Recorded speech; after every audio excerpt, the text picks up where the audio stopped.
fuerza de las palabras y la belleza de la música.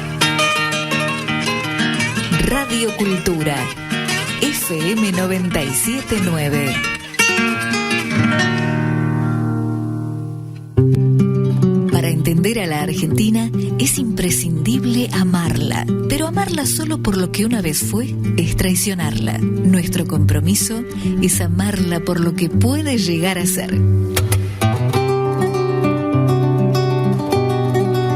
Democracia 3.0, una construcción para el tercer siglo argentino.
Muy buenas noches. Nos preguntamos cómo construimos, con los materiales que tenemos aquí y ahora, una democracia profunda que libere el genio creativo de todos los habitantes de nuestro territorio. Hoy comenzamos un ejercicio de indagación colectiva, una investigación insistente en formato de programa de radio. Queremos divisar la mejor versión posible de nuestro país. Este no es un programa de ni para politólogos. No vamos a sumergirnos en teorías, sino que vamos a discutir prácticas. Vamos a dialogar con protagonistas y pensadores de la política argentina, con el propósito de avanzar en nuestra búsqueda. Solo tenemos preguntas para ofrecer. Muchas preguntas, una certeza y un compromiso. La certeza es que para entender a la Argentina es imprescindible amarla. Pero amarla solo por lo que una vez fue es traicionarla. Nuestro compromiso es amarla por lo que puede llegar a ser. Pablo Spielman, Matías Mecuol, Santiago Mantelli, Gabriel Sáez, Democracia 3.0, una construcción para el tercer siglo argentino. Buenas noches. Santiago. Buenas noches, ¿cómo andan? Bueno, muy contento de comenzar este nuevo ciclo, de hacerlo rodeado de colegas y de amigos. Depositamos la expectativa de realizar un ejercicio de reflexión propositivo para instalar un debate sobre la democracia.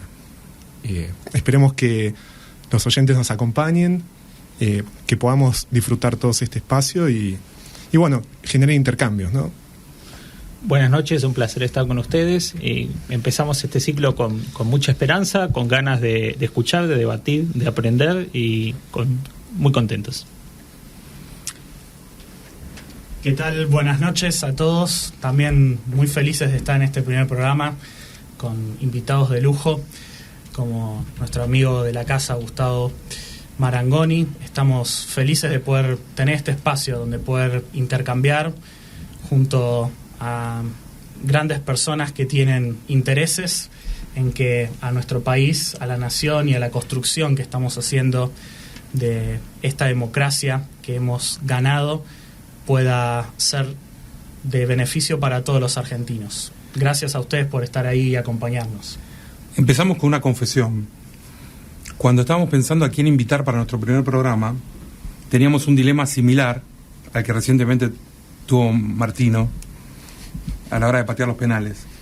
Se pone a los que mejor patean al principio, al final de la serie, Qué pregunta. O promediando Los mejores al principio, dicen, ¿no? Y, viste, Yo creo que pusimos nosotros de los mejorcitos que tenemos al principio. Gustavo Marangoni, muy buenas noches. muchas gracias por la invitación en primer lugar. Buenas noches. Muchísimas felicidades, éxitos. Y qué pregunta, mirá, a ver si termino siendo como el Pipita Higuaín, qué bárbaro, ¿no? Que el hecho, vos fíjate qué interesante, a mí me gusta usar las metáforas en todo sentido. Digo, nadie puede negar que es un gran jugador, y de hecho, una semana antes era Gardel con guitarra eléctrica. Pero claro, el fútbol y la política tienen, entre otros parecidos y cosas en comunes, que el éxito parece ser muy determinante. Y sobre todo tenemos como memoria reciente. La memoria de 3 semanas atrás ya es como tardía. Y puede pasar que un resultado de un segundo lugar termine desmoronando muchas cosas. Y la política pasa igual muchas veces. Y de hecho el cierre de una etapa es lo que queda más en la memoria que los comienzos de esa etapa. Por eso hay que tener muy buen trabajo, hay que tener muy buena gestión y hay que tener muy buen marketing de despedida. Decíamos que el programa no era de ni para politólogos. Bien. Sin embargo, vos sos politólogo. Yo soy politólogo. Recibido en la Universidad de El Salvador. Sí. Fuiste presidente del Banco Provincia hasta el año pasado. También. Y ahora sos socio director de M&R Asociados. Escribiste un libro, Política ATP, apta para todo público. Hoy, en la versión 2016 de Gustavo Marangoni, ¿para qué trabajás cada día? ¿Con qué propósito? El primero es, voy a ser mezquino, digamos, pero también procuraré ser sincero, o lo más sincero que se puede. El primero tiene que ver siempre con algo personal. Y yo creo que tiene que ver con el hecho de dedicarse lo más profundamente a aquellas cosas que me gustan. Y a mí todo lo que tiene que ver con la política y lo que tiene que ver con la realidad de la Argentina me gustó siempre y me gusta más. Ahora, lógico, pensándolo y viviéndolo después de muchos años desde un lugar distinto, en este caso desde una visión de oposición, pero que intenta ser constructiva, positiva, y eso te sitúa en un lugar diferente.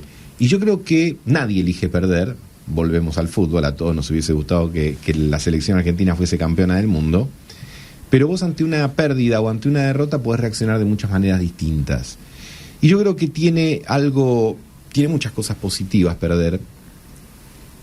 Por supuesto que, insisto y aclaro, siempre es mejor ganar, pero tiene cosas positivas perder si le sabes dar una lectura. En primer lugar, y sobre todo para una fuerza como la peronista, que a veces después de tantos años en el ejercicio del gobierno terminamos teniendo una visión muy patrimonialista, como que el Estado ya es casi un bien que va a ser administrado para siempre, y la sociedad te toca la del hombre y te dice, ahora no, ahora te toca volver a hacer la fila de nuevo. Y eso tiene una enorme sabiduría. Eso creo que está en la naturaleza, pero además está en la naturaleza de la democracia. Este programa se llama con muy buen criterio Democracia, además con un criterio de actualización, supongo, Democracia 3.0, como para ir acompañando la innovación. No solo la innovación que se supone en la tecnología, sino también la innovación que eligen las sociedades para renovarse. Y entre ellas está que los gobiernos y los partidos vayan alternándose. Y en eso hay una sabiduría enorme, que por supuesto cuando te toca perder no te gusta nada, pero que es buena y que bien aprovechada tiene que ayudar. Vos utilizaste una palabra que yo suelo usar con frecuencia, la posibilidad de darnos una mejor versión de nosotros mismos, sea ese nosotros, la sociedad argentina en su conjunto, el peronismo en particular. Pero yo creo que lo que necesitamos es una mejor versión de cada uno de los que componemos esta sociedad para hacer una mejor versión de la Argentina, porque yo estoy seguro que esta no es la mejor versión de la Argentina. Tiene cosas positivas, tiene otras que no lo son tanto, tiene que otras son francamente negativas, y creo que tenemos que trabajar por una mejor versión de nosotros mismos. Vos solés citar a Alberdi, Sí. o por lo menos Yo te recuerdo citándolo en muchas ocasiones. Uy, una vez armé un lío porque yo en un reportaje hace 2 años dije que políticamente era liberal. Entonces dijo, que no se puede ser peronista y liberal. Digo, pero la Constitución Nacional es de espíritu liberal. Lo que pasa que, claro, a veces las palabras utilizadas, digo, y es más, yo había aclarado en la entrevista que yo era liberal político, no económico, que desde el punto de vista económico no ascribía al liberalismo, pero desde el punto de vista político sí, porque la división de poderes, los derechos del ciudadano, del individuo, y que Alberdi era uno de mis pensadores de cabecera, tuve un montón de líos en ese. Sin embargo, una que usabas frecuentemente durante la última campaña es esa que decía que, y por favor, presentame la mejor de lo que lo voy a hacer yo. Que los países no vuelan, caminan. Sí, claro. Los países no tienen alas, decía Alberdi. Dice, los países tienen como las personas pies. Te tengo que confesar que me cae un poco antipática la cita. Posiblemente porque soy soñador, iluso, ingenuo. Pero vos la tomabas en qué contexto y por qué te parece importante repetir eso. Mira, a mí me parece importante señalar el concepto de que los países no tienen alas. Él decía porque las cosas se hacen, a ver, vamos a ir de Alberdi a Mostaza Merlo, hoy estoy futbolero, pero vamos a ir paso a paso. Los argentinos estamos absolutamente acostumbrados, y quizás esto es lo que menos me seduce de los últimos meses, que es cierta reiteración de que cada tanto el país se funda de nuevo. Y que además no solo se funda, sino que el camino hacia un futuro mejor es relativamente fácil, porque es cuestión de poner lo que estaba abajo arriba, lo que está arriba abajo, y ya está, listo. Y vos decís, entonces éramos todos unos nabos que durante mucho tiempo no comprendimos que lo que estaba en la cabeza lo tenías que poner en los pies y viceversa. Yo creo que no nos podemos mentir a nosotros mismos. Las cosas llevan mucho tiempo, mucho esfuerzo y también mucha dedicación personal, porque no hay sistema político ni sistema económico que no deje de descansar en última instancia en la responsabilidad individual de cada uno de los que formamos parte. Entonces, esa frase de Alberdi yo no la tomo como una condena a muerte de las utopías, porque uno siempre necesita la estrella luminosa que te marque un camino, pero no para desatenderte del día a día. Alberdi, entre otras cosas, de las muchas que dijo, ¿no? Decía en 1853 que este país estaba sobre el país, y él pensaba a lo mejor más en la ciudad de Buenos Aires, en las grandes ciudades, que estaba sobreabundado de abogados. Y este país necesitaba otra cosa. Este país necesitaba albañiles, necesitaba ingenieros, necesitaba técnicos.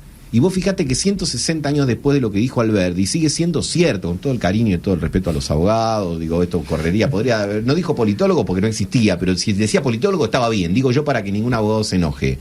Digo, 70 años después vino uno de los pensadores más grandes del siglo XX, que fue Ortega y Gasset, y nos dijo, argentinos a las cosas. Argentinos a las cosas. Cuando Tocqueville en La democracia en América comparaba Francia y Estados Unidos, él decía, la diferencia, dice, en Francia es que se rompe una carreta y todos empiezan a hablar del Estado, del gobierno, etcétera. En Estados Unidos se rompe una carreta y todos van a arreglar la carreta. Entonces, yo creo que hay una recurrencia nuestra en la idea de hablar permanentemente de grandes cosas mientras las pequeñas cosas quedan ahí. Y además nos desentendemos de nuestra responsabilidad con el día a día. Una anécdota cortita. La semana pasada estuve en un programa de televisión de Chiche Hellblum.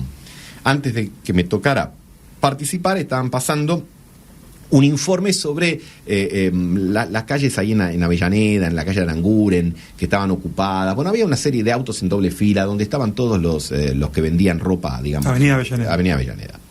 Entonces había un montón de autos en doble fila, cargando y descargando material, pero había un señor con la camioneta descargando su auto y el material.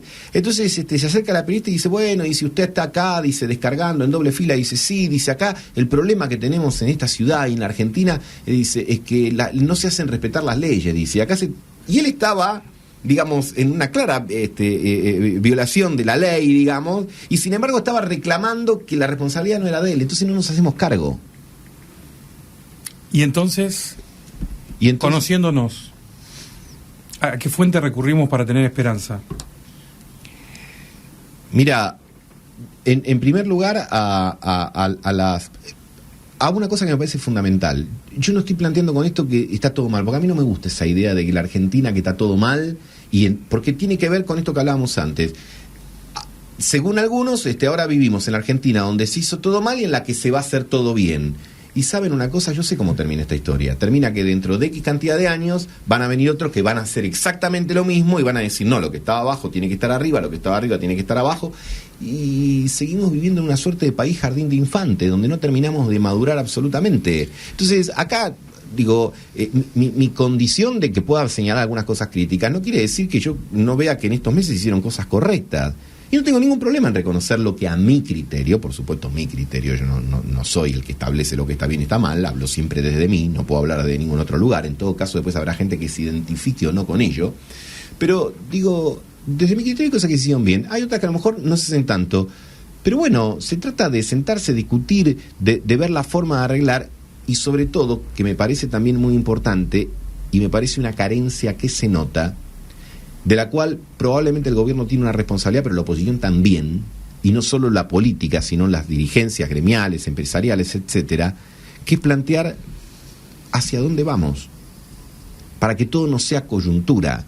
Vos ves la tele, que la denuncia, que esto, que lo otro, que las tarifas, que la corrupción, que está todo bárbaro, que se discuta, que salga, nadie está diciendo tapemos nada y todo. Ahora, si logramos en algún momento del día abstraernos de todo eso, o no abstraernos, decir, bueno, está bárbaro, todo esto está abordado, pero ¿a dónde estamos caminando?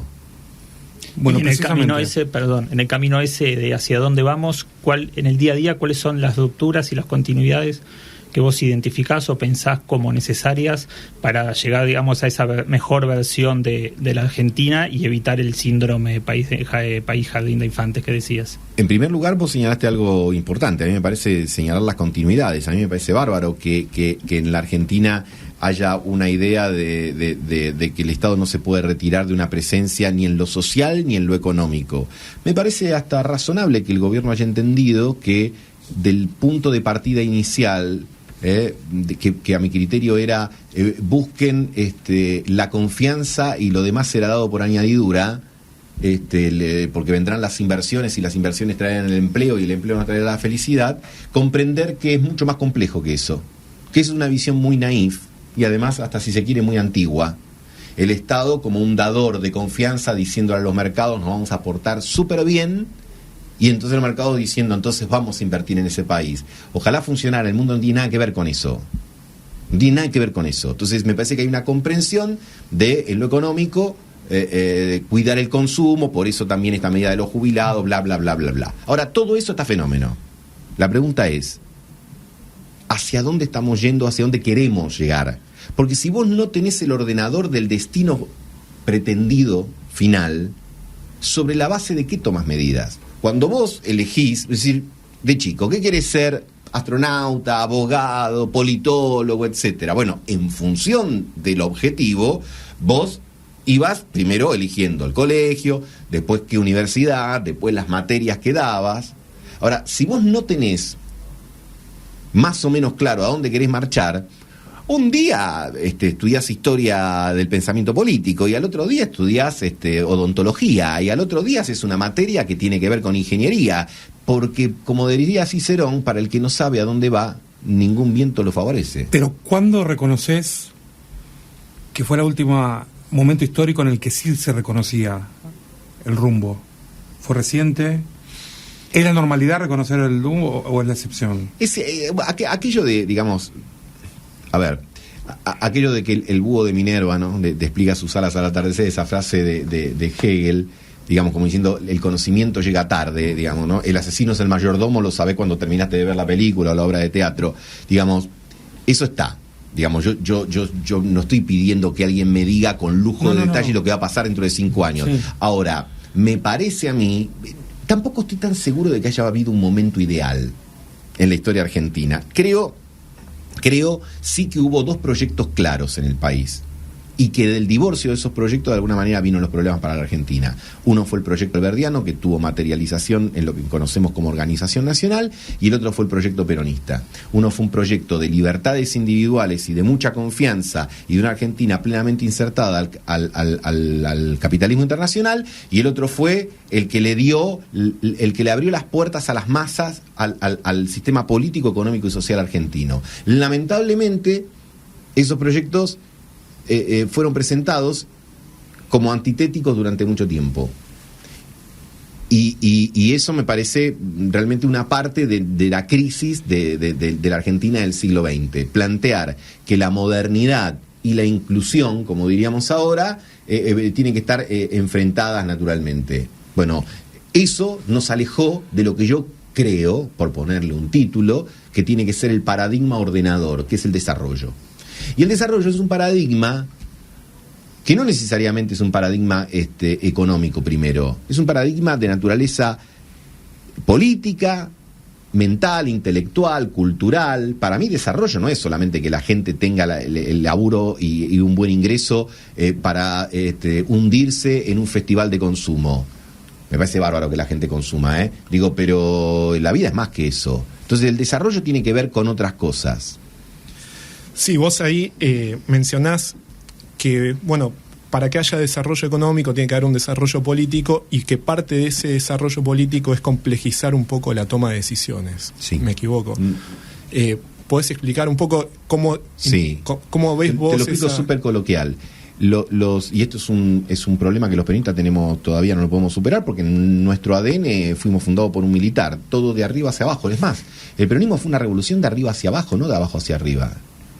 Después cada uno se hace la historia que quiera, pero la verdad es que el peronismo construyó y llevó adelante un montón de derechos positivos, pero de arriba hacia abajo, e hizo del verticalismo y del decisionismo, como diríamos los politólogos en nuestro lenguaje renovado, un culto. El líder conduce, ordena y manda. Entonces, eso simplifica el proceso de toma de decisiones, pero ¿sabes lo que hace? Independientemente en cualquiera de las etapas en las que se replique, con Perón, con Menem, con Kirchner, con Cristina, etcétera, comenzás gobernando con los muy buenos y terminás gobernando con los alcahuetes, porque no tenés espíritu crítico. Entonces, bajo la idea, mira, hay dos pecados que no puede cometer el que conduce. Si todo el tiempo está diciendo, bueno, conversemos todo, decidamos todo entre todos, como si fuese una reunión de consorcio, impera la desorganización y la falta de rumbo. Y si todo el tiempo dice esto es así porque lo digo yo, se le van los buenos. Entonces, lo que ha pasado en la Argentina con mucha frecuencia es que terminan yéndose los buenos porque no hay un espacio de reflexión, o porque cualquier visión crítica es tomada como una suerte de disidencia. Y fíjense qué curioso que el lenguaje, que tiene mucho siempre para decirnos, cuando alguien se iba, un disidente, un lenguaje casi stalinista. Entonces me parece que ese decisionismo, y ojo, no es un patrimonio exclusivo del peronismo, porque se puede ser decisionista bajo distintas culturas. De hecho, en el actual probablemente alianza de gobierno también hay actitudes decisionistas, bajo formatos más amigables, por supuesto, más si se quiere corteses, pero que según tu teorema tendería a empeorar con el tiempo en la rigidez, en la bajada de línea y en la calidad de los dirigentes, la segunda y tercera línea. Sí, pero para darte, no porque pretenda ayudarte una esperanza a vos, pero para dármela a mí, si quiere, hay un elemento ahora que ayuda más. Que la realidad del Congreso necesariamente obliga a negociar las cosas de otra manera. Entonces, es positivo que la Argentina haya salido del default con 165 votos de la Cámara de Diputados cuando el bloque de Cambiemos tiene 89. Porque se hicieron muchos acuerdos y porque se hicieron muchas modificaciones. Lo propio pasó con la ley del proyecto de reparación histórica de los jubilados, todo. Entonces, estamos como obligados a negociar y a dialogar. Y eso puede morigerar la actitud decisionista que existe muy fuerte en la Argentina. ¿Qué es el decisionismo? Es un líder que busca afecto y que para eso utiliza el 40% de la Argentina, que es la participación del Estado en la economía. Y eso trivializa la complejidad de la vida de la Argentina, la complejidad del proceso de toma de decisiones. Cuando un país evoluciona y va camino al desarrollo, el proceso de toma de decisiones es más complejo. Y el más complejo, volvemos al Verdi, probablemente en apariencia lo haga más lento, pero en realidad termina siendo más rápido. Por acá viene un tipo o una mina, no importa, y dice, no, porque acá hay que hacer. Dice, no, pero no se puede. No, sí, pero yo escribo y entonces ya está, acá saco el decreto, ordénese, sello, tac, tac, tac, sale. Vos decís, qué bárbaro, qué rápido lo hizo. Y a los 2 años, 3, 4, 5, viene alguien y con la misma vocación va en el sentido contrario. Entonces vos decís, mira, consensuar puede llevar un poco más de tiempo, pero después es un camino más firme, es un camino más sólido.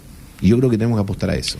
Hablamos con Gustavo Marangoni y de acuerdo a lo que mencionabas, tenemos una mejor democracia por lo menos hasta diciembre del año que viene, que a ver cómo se agrupa el Congreso. Y en parte después también, porque nada presume que aunque el gobierno tuviese una muy buena elección el año que viene, la realidad del Senado no le va a permitir pasar de los 15 senadores que tiene ahora a 50, porque solamente, como todos saben, 8 provincias renuevan sus bancas, así que, y ellos pueden tener en todo caso 2 senadores si son la mayoría. Entonces en el Senado está, en diputados pueden mejorar.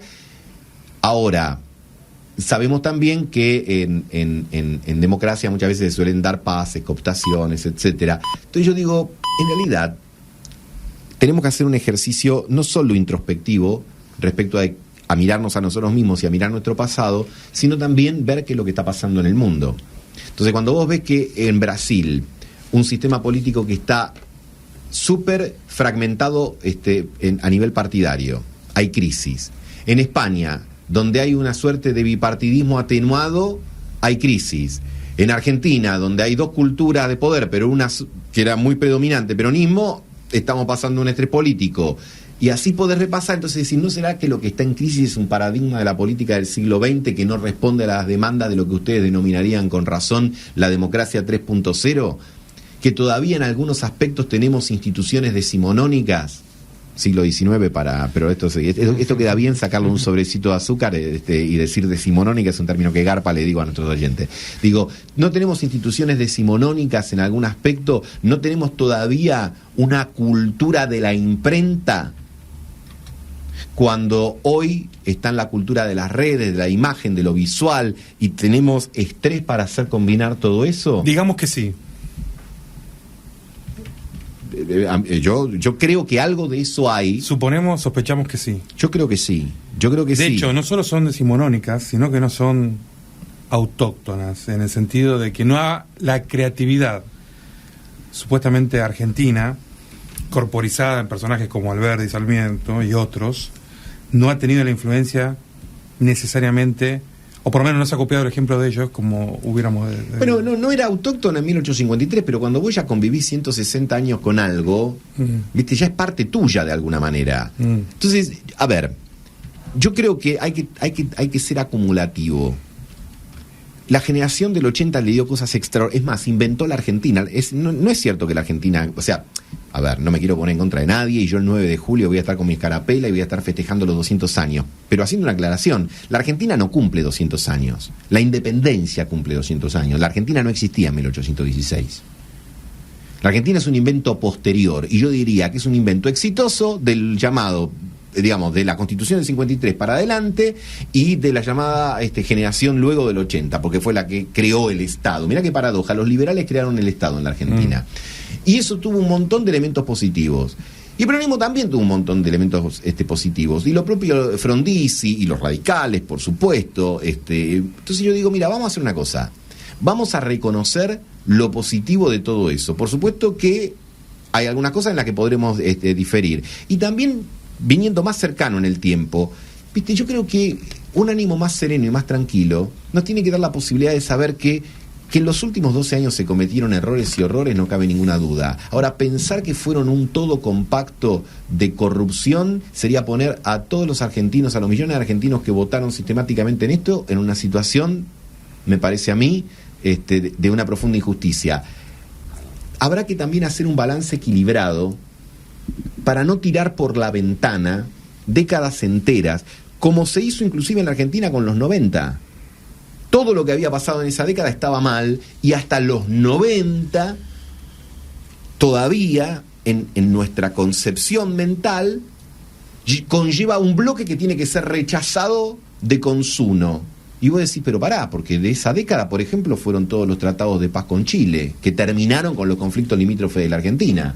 De esa década fue el Tratado de Asunción, fueron los acuerdos con Brasil, fue la única constitución nacional consensuada en 200 años de historia. Digo, hay muchas cosas. Entonces, a mí esto de tirar por la ventana todo y decir, ahora somos algo nuevo y diferente, me suena más de lo mismo. Y por momentos siento que los argentinos somos aburridos y malamente previsibles.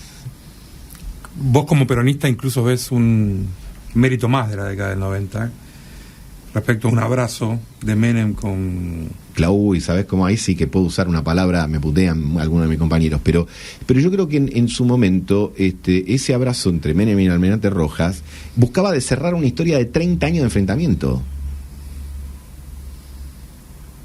Una vez le preguntaron a Moshe Dayan, que se propuso ir a negociar con Anwar al-Sadat, y uno de los duros de lo que hoy sería el partido Likud de Israel dijo, pero usted va a negociar con el enemigo. Y dijo, ¿y si no voy a negociar con el enemigo, con quién voy a negociar? Obvio que uno negocia con el enemigo.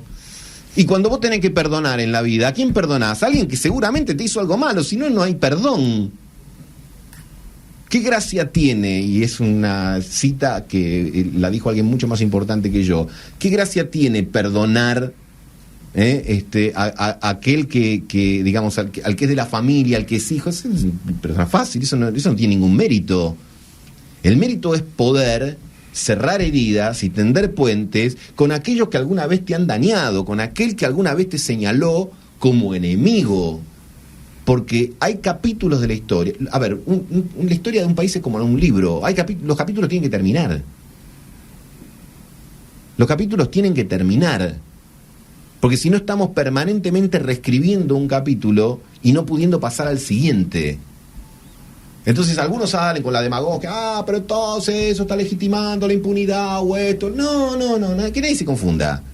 Pero lo que digo es que después de un tiempo vos cerrás un proceso. Y si hay algo que a mí me ha parecido profundamente dañino de los últimos años, es haber generado las condiciones para que renaciera el antiperonismo. Ahora, es un error estratégico mucho más importante que los errores en materias económicas. Vos identificás dos problemáticas, una histórica argentina del pensamiento dicotómico de dos modelos antagónicos que todo el tiempo están anulándose, sucediéndose y destruyéndose mutuamente, y una problemática global de una cultura democrática que por ahí ya no satisface las expectativas de sectores nuevos que se incorporan en la política, de una ciudadanía que pretende ejercer la ciudadanía en otros términos. Esas dos cosas esas dos problemáticas son articulables, son compaginables. ¿Cómo se articula eso en la realidad? ¿Es un acuerdo de dirigentes políticos? ¿Es un proceso de participación ciudadana? ¿Hay una agenda para eso? A ver, creo que es todo junto. Si fuese solamente un acuerdo de dirigentes no alcanzaría. Ahora, si uno piensa que esto va a ser una suerte del resultado del espontaneísmo de la gente, tampoco. Vos necesitas de las dos cosas. No necesariamente creo las leyes, ¿viste? No creo que haya que hacer una suerte de ley que establezca el proyecto, el desarrollo de la Argentina y nada por el estilo. Ahora sí creo que los países tienen que darse una gobernanza, una gobernabilidad. Lo que creo es que tenemos que construir una suerte de termostato colectivo. No puede ser que pasemos de bañarnos con agua helada con agua hirviendo, con agua helada o con agua hirviendo. A mí me gusta. A ver, yo creo que como el 90% de los mortales, yo me baño con agua tibia. Cuando hace un poquito más de frío, abro un poquito más la caliente. Y cuando hace un poquito más de calor, abro un poco más la fría. Ustedes dirán, ¿qué está diciendo? ¿Una verdad de perogrullo? Sí, pero así creo. Pero cuando acá te dicen, ¿vos qué sos, ortodoxo o heterodoxo en economía? Te digo, mira, depende de los problemas que tenga. La heterodoxia no suele tener respuestas para los problemas de la inflación. Y la ortodoxia no suele tener motivaciones para los problemas del empleo. Entonces yo te digo, mirá, si yo, vamos a ver, ¿por qué me tengo que definir así? ¿Por qué tengo que decir soy de uno, me baño con agua helada, o soy de otro, me baño con agua hirviendo? Cuando vos tenés problemas, para mí la tibieza no creo que sea un defecto. ¿Por qué tengo que asociar la tibieza con la mediocridad? ¿Por qué tengo que pensar? Bueno, hay una denuncia bíblica, digamos, sobre la tibieza que quizás culturalmente influya. Pero ¿sabes qué? Yo sé cuál es, ¿no? A los tibios los vomitaré de mi boca. Pero eso tiene que ver con una cuestión ético-moral y en el orden del universo de las ideas metafísicas o trascendentes. Pero acá estamos habitando el mundo del César. Y también ese libro dice, dad al César lo que es del César y a Dios lo que es de Dios. Los temas morales o las cuestiones que tienen que ver con el grado que uno elija, digamos, cuestiones de fe, me parece fenómeno utilizar ese criterio. Pero aquí estamos en un universo donde nuestra piel es sensible, donde, mira, San Agustín, ya que vos has traído la idea de los pensadores o del pensamiento, San Agustín decía que la ley no puede castigar todos los males ni exigir todos los bienes. Y a mí me parece una cosa extraordinaria que ojalá cuando haya que legislar tengamos en cuenta razonamientos como eso. Mira, ¿qué quería decir San Agustín con esto? Somos personas falibles, con ambiciones pero modestas a la vez. Por lo tanto tenemos que ir viendo y tenemos que saber que la paleta de grises para estos temas es mucho mejor que una paleta de blanco y negro nada más. Porque, insisto, a mí me preocupa la absoluta pendularidad, que yo la resumo así. En términos económicos, si vos querés describir a la Argentina de los últimos 100 años, decís, es muy sencillo. Hay una etapa donde los gobiernos deciden financiarse con emisión monetaria. Emiten pesos, y en algún momento, cuando ya ese chiste no da más, porque si no sería una felicidad completa, ¿qué hacen? Devalúan y le quitan la plata a la gente. Y después vienen otros que se endeudan, y cuando no pueden responder a la deuda, defoltean. Y vos decís, ¿por qué vivir así? Por supuesto que la política monetaria tiene que tener algunos atributos y la posibilidad de jugar hasta dónde o cómo no emitís. Y también los mercados internacionales te dan la posibilidad de jugar con la deuda. Ahora, si nosotros vamos a pasar de un hipergasto público financiado por emisión a otro financiado por deuda, el bananazo es siempre el final de la historia. Entonces yo te digo, mira, vamos a combinar instrumentos. Yo no creo en un banco central que renuncie a la soberanía monetaria, como pasó con la convertibilidad, ni tampoco creo en que no haya que acudir a los mercados internacionales para financiar gasto de capital, léase aquello que hace a financiar la infraestructura. Y esto se trata de una discusión que probablemente sea muy aburrida, probablemente no dé para los programas de más rating, probablemente no sea una discusión frívola. Pero es absolutamente imperativo, indispensable hacerla. ¿Es aburrida? Sí. Voy a citar a ese gran pensador, Fernando de la Rúa, que decía, dicen que soy aburrido. Ojalá viviéramos en un país donde la política fuese más aburrida. Porque cuando hablamos mucho de política y cuando hablamos mucho de economía, quiere decir que las cosas están mal. Porque cuando vos estás hablando todo el tiempo del dentista es porque tenés la boca hecha pedazos. Si no, ni te acordás del dentista. Vos vas al dentista cuando más o menos te molesta. Y después no va más. Ahora, si estás todo el tiempo hablando del dentista, quiere decir que vos has descuidado tu higiene bucal, que nunca has hecho ninguna tarea de prevención y que además te atendiste muy mal y por muy malos profesionales. Y nosotros vivimos hablando de política y de economía todo el tiempo, cuando en realidad lo que tenemos que hacer es concentrarnos en cosas muy concretas, muy específicas, muy aburridas, muy poco llamativas y que no se resuelven ni por Twitter ni por Facebook. Y no lo hacemos, creo yo, con la energía que lo tenemos que hacer. Gustavo, entiendo eso como un llamado a pasar a una parte más aburrida del programa. Bueno. Te agradecemos mucho por haber estado acá. Queremos también... Sí, mencionar el libro de Gustavo Marangoni, Política ATP. Lo recomiendo su lectura. Salta de Leviatán a Batman, de Aristóteles a Indiana Jones, y la verdad es que también da muchas reseñas y muchas citas para que también continuemos la lectura en otros lugares. No sé si querés hacer alguna mención. Creo que es un libro que tiene la intención de pretender invitar a leer otros libros más importantes que el mío, por supuesto. Digo, a ver, asumiendo que la divulgación tiene un lugar, lo que tiene que proponerse la literatura de divulgación en política, en economía o en ciencia, que yo no veo mal que la haya, y de hecho este libro pertenece a la cultura de la divulgación, vale si te invita y te estimula a leer a los que realmente saben. A mí me gustaría que alguien después de leer ese libro diga, che, a lo mejor está piola leer la ética nicomaquea de Aristóteles, o leer la ética protestante, el espíritu protestante y el capitalismo de Max Weber, o diga, no, me gusta la democracia en América, que te lleve a cosas superiores, porque si la divulgación queda en la divulgación y queda en una cuestión resumida y queda en esas cosas que la gente dice, Borges, no nos une el amor sino el espanto, y es lo único que saben de Borges. Y a mí me gusta que la gente lea Borges. Bueno, decimos nuestro Twitter es @democracia3_0. También tenemos una página de Facebook que es Democracia 3.0. Gustavo, vos usás mucho Twitter también, ¿no? GM Sí. Marangoni, todo junto. Exactamente. ¿Qué uso le das? Bastante. Me gusta. Creo igual aquello... Hoy ¿Se puede, digamos, el ciudadano común dialogar con vos a través de eso? O Sí. ¿Dónde sí. te encuentra? La persona que quiera... En @GM Marangoni en Twitter, sí. A mí me gusta el tema del diálogo, porque las redes involucran un diálogo.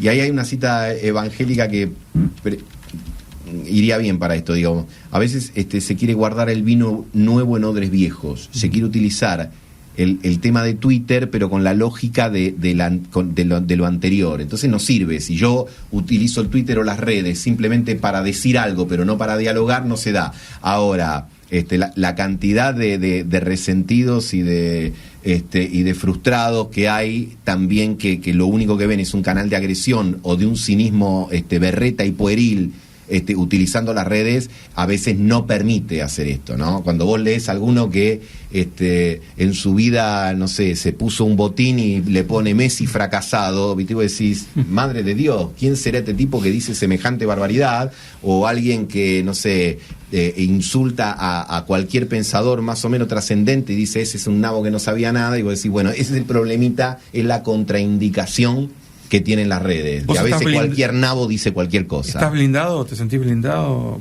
¿En qué sentido? Y para no ser afectado por esa... No, nadie está blindado. Yo no estoy blindado en ningún aspecto de mi vida. Y por supuesto que también a veces, aún una tontería o una cuestión muy dura, dicha por un desconocido, que además está como encapuchado, pero a veces se pueden decir cosas muy fuertes, pero bueno, me parece que uno tiene que siempre escoger lo positivo, ¿no? El libro tuyo que mencionamos recién, Política ATP, tiene en la edición de Editorial Planeta una imagen muy sugerente, que no sé si elegiste vos. Sí, la del Padrino. Que es la del Padrino, sí. Que, bueno, en principio el jefe de una mafia, pero más allá de la lectura literal, tiene una imagen que es la de El Secreto, alguien que va y le susurra al jefe algo en el oído, algo que los demás no pueden escuchar. ¿Cuánto tiene la política de eso, de ese sotogobierno que decía Bobbio?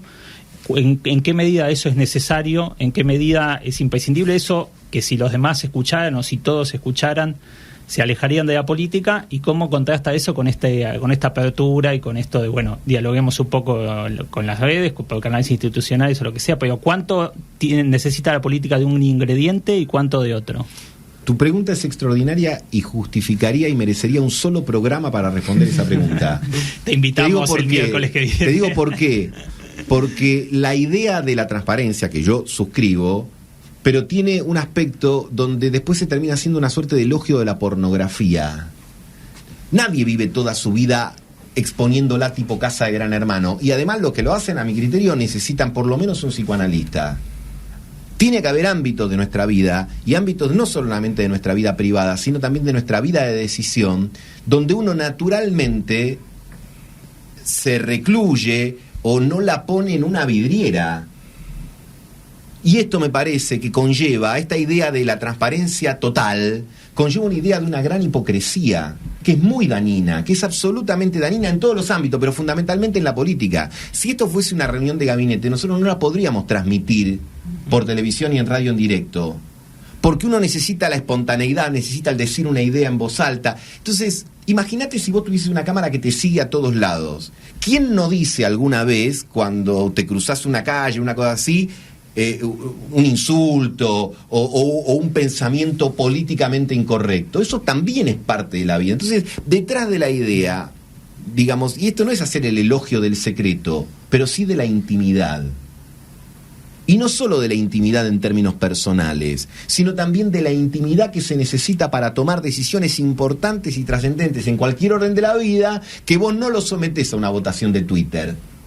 Porque la política, como bien dijo Max Weber, es una vocación, pero también es una profesión. Y las profesiones se ejercen con seriedad. Y yo no quiero un payaso que legisle. Yo no quiero un payaso de ministro. Me divierten los payasos, me parece bárbaro la gente que hace programas televisivos, me parece fenómeno, pues ¿sabés qué? Que diviertan en otros lados. Yo quiero un tipo que cuando tenga que hacer una ley tenga muchas horas culo puestas previamente y estudien. Y sepan de qué cuerno están legislando. Y que quiero que cuando un tipo va a tomar una decisión que involucra a millones, no la tome porque quiere tener un punto más de rating. Porque después te estrolás. Y para que eso no suceda, vos previamente tenés que hacer una serie de consideraciones que no necesariamente tienen que estar con una cámara de televisión, y eso no supone la idea de querer jorobar a nadie ni nada. Pero así como uno, si se quiere declarar a una mujer, está pensando y practica y dice, no, le voy a decir tal cosa, le voy a decir tal otra, y eso no lo está publicando.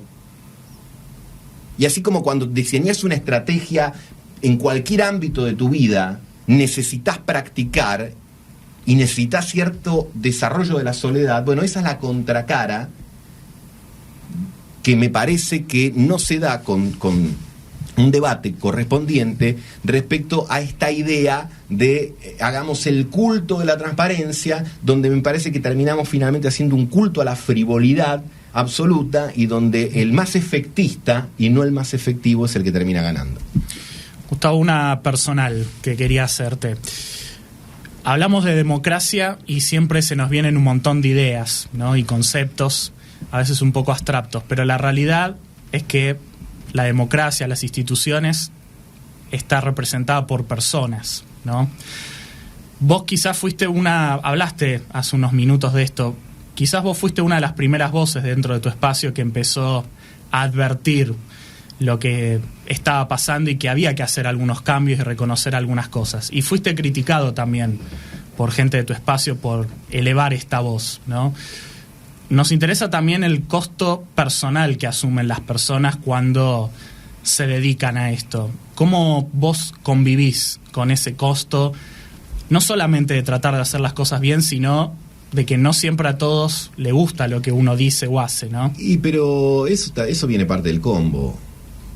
¿Sabés lo que pasa? Que si vos querés la política, ¿quién no quiere ser funcionario y tener la secretaria, el chofer que te espera en la puerta, no sé, y otro tipo de situaciones? Pero también eso involucra, en realidad eso es la externalidad, pero eso involucra que vos tenés que tomar decisiones que a algunos los van a enojar, que a otros, digamos, van a hacer que que te opongan, que te critiquen, que te digan cosas que no te gustan, y vos no te podés quejar de eso.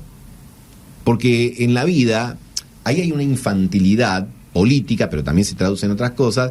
¿Quién no quiere en la vida decir, yo quiero lo bueno del matrimonio? Es decir, que mi mujer sea una excelente amante, que me espere, que quiera tener sexo 4 veces por semana, que además cocine bárbaro, que salga, que labure, y no quiero que me traiga los problemas de la casa, que me diga el tema de los chicos. Es decir, no, flaco, el combo viene con todo. El matrimonio es una sola cosa. Entonces vos no podés, es decir, a veces tenemos esa idea infantil de decir, no, yo lo bueno lo quiero y lo malo, no, ¿y qué vivo? Eso pasa en la vida familiar, en la política, con los amigos, pasa con todo. Entonces, es como que un boxeador se queje porque le dan una piña. Y decís, no, flaco, sí, está bien, vos querés subir al ring y embocarlos a todos y que no te toquen, pero el otro, alguna, siempre, ¿no? Entonces, y la vida es así. Mientras sea con buenas artes y respetando las reglas de juego, me la banco. Lo que te joroba un poco es cuando te terminan diciendo es así porque lo digo yo, como decía en el bloque anterior. Entonces, que a mí alguien, es decir, afortunadamente para el mundo está lleno de gente mucho más inteligente que yo. Por lo tanto, cuando alguien me da un argumento, suelo ser bastante razonable. Y si no soy razonable, pero el argumento es mejor, gana porque es eso. Eso me parece bien.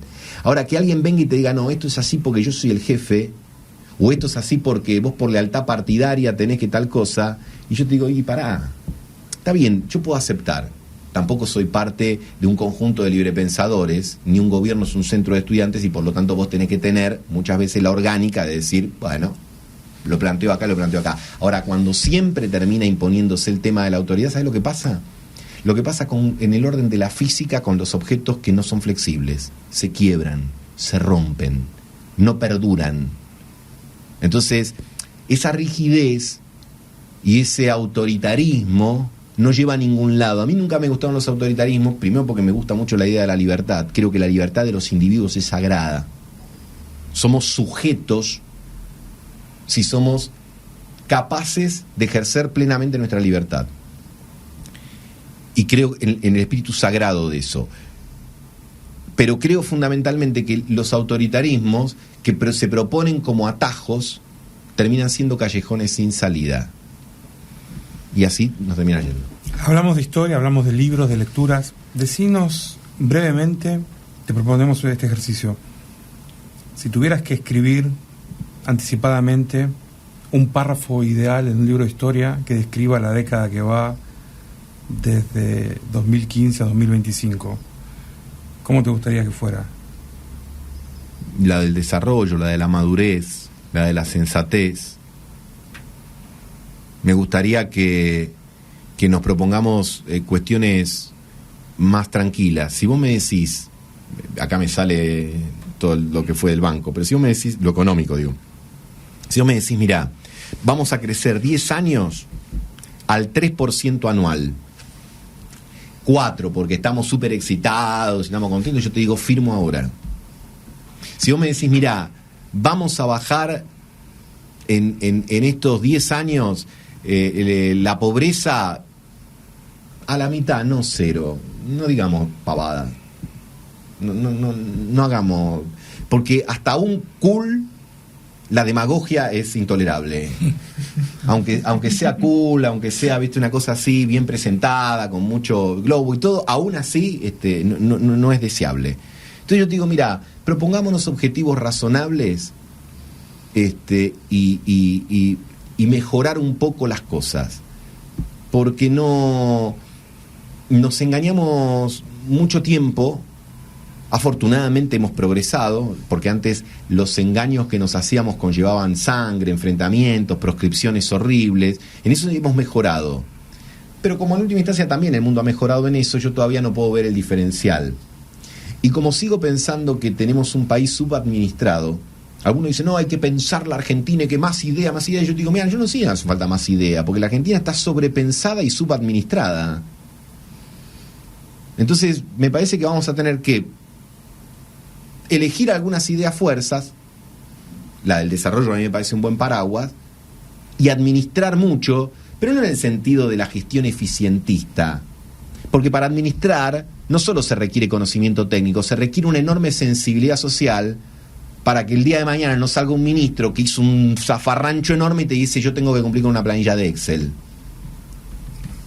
Y vos decís, flaco, vivís en un frasco de mayonesa. Porque no es solamente el requerimiento. A ver, pasamos de un momento en donde para ser funcionario tenías que ser leal y del palo y de la política y del proyecto y eficiencia cero en algunos casos, afortunadamente en muchos otros no, porque hubo gente muy valiosa, pero lo que se veía a lo mejor lo más llamativo era eso, a otro donde parece que para ser parte del gobierno tenés que pasar por McKinsey y estar evaluado por una calificadora de riesgo, porque si no, no tenés. Y voy a decir, flaco, ¿y la política dónde está? Pero no la política de que hace fiera. ¿Dónde está la política? ¿Dónde está la sensibilidad, el diálogo con la realidad?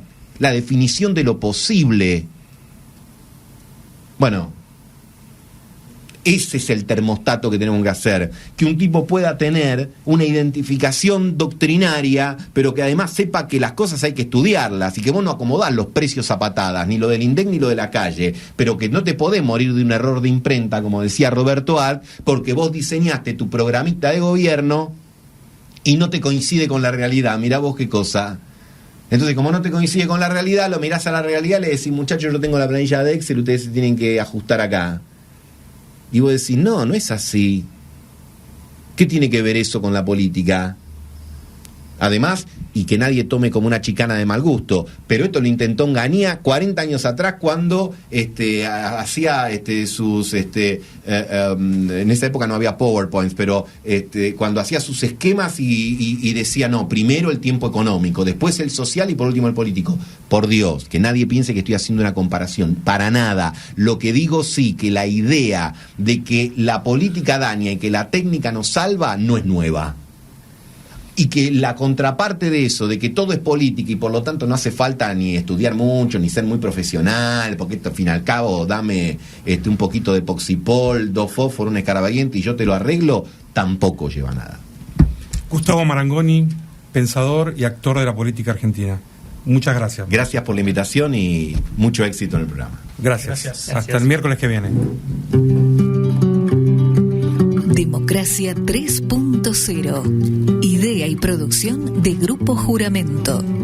Grupo Juramento, la promesa de una lucha de muchos años.